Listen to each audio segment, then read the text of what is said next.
नमस्कार, मी सौ सोनाली संगीत काळे. मी प्रभाग क्रमांक 13 मधून निवडणूक लढवत आहे. तर माझं चिन्ह आहे कमळ. कमळ असलेल्या चिन्हासमोरील बटन दाबून तुम्ही मला भरघोस मताने विजयी कराल अशी मला खात्री आहे. आणि दुसऱ्या राष्ट्रवादी काँग्रेस पक्ष आणि भारतीय जनता पार्टी या महायुतीतून सौ मोनिकाताई सुनील बानकिले या नगराध्यक्ष पदासाठी उमेदवार आहेत. तर त्यांचं चिन्ह आहे घड्याळ. घड्याळासमोरील बटन दाबून आपण त्यांनाही भरघोस मतांनी निवडून द्यावे अशी मी विनंती करते. तसेच महायुतीतून आम्हाला जे आमच्या आदरणीय माननीय नामदार दिलीपरावजी वळसे पाटील, माननीय म्हाडाचे अध्यक्ष शिवाजीराव दादा आढळराव पाटील, देवेंद्र शेठ शहा, गोवर्धन उद्योग समूहाचे सर्वेसर्वा, तसेच माननीय नामदार महेश दादा लांडगे आणि आमच्या देवेंद्र शेठ शहा, बाळासाहेब बेंडे या सर्वांचे अतिशय अनमोल सहकार्य आम्हाला लाभलेले आहे.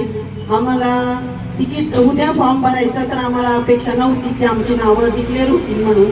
अचानक सर्व गोष्टी घडून गेलेल्या आहेत. त्याच्यामुळे आम्हाला म्हणजे अतिशय आनंद होत आहे की आमची नावं तुम्ही निवडणुकीसाठी घेतलेली आहे. तसेच खूप टफ झालेली होती याच्यामध्ये की कोणाला मिळेल म्हणून, परंतु आम्हाला याच्यातून जे आमचा विजय पण होणार आहे नक्की ही आम्हाला खात्री आहे. तर दुसरं सांगायचं तात्पर्य म्हणजे केंद्राच्या ज्या योजना आलेल्या होत्या भारतीय जनता पार्टीच्या माध्यमातून त्या सर्वच योजना आम्ही तळागाळापर्यंत लोकांपर्यंत पोहोचवण्याचे कार्य केलेले आहे. आणि लाडकी बहीण योजना असेल, आयुष्यमान भारत असेल, ई श्रम कार्ड, वयोश्री योजना या सर्व योजना आम्ही सर्व लोकांना दिलेल्या आहेत. तसेच त्यांची कार्ड देखील घरपोच केलेली आहेत. त्यामुळे आम्ही जन माणसामध्ये खूप प्रतिष्ठित झालेलो होतो. लोक म्हणतात तुम्ही फक्त आता आमचा वॉर्ड स्वच्छ करून द्या, बाकी आमची काही अपेक्षा नाहीये. तर मी 13 नंबर प्रभागातून निवडणूक लढवत आहे. तर लोकांच्या अपेक्षा फक्त कचरा, पाणी, ड्रेनेज, रस्ता, लाईट एवढेच आहेत. तर त्या आपण सर्व पूर्ण करणार आहोत अशी मी खात्री करते. आणि सर्वांना विनंती करते की तुम्ही येणाऱ्या 2 तारखेला आमच्या घड्याळ आणि कमळ चिन्हावरील बटन दाबून आम्हाला भरघोस मतांनी विजय करा. तसेच आमचा विजय माननीय नामदार दिलीपराव वळसे पाटील साहेबांचा आहे.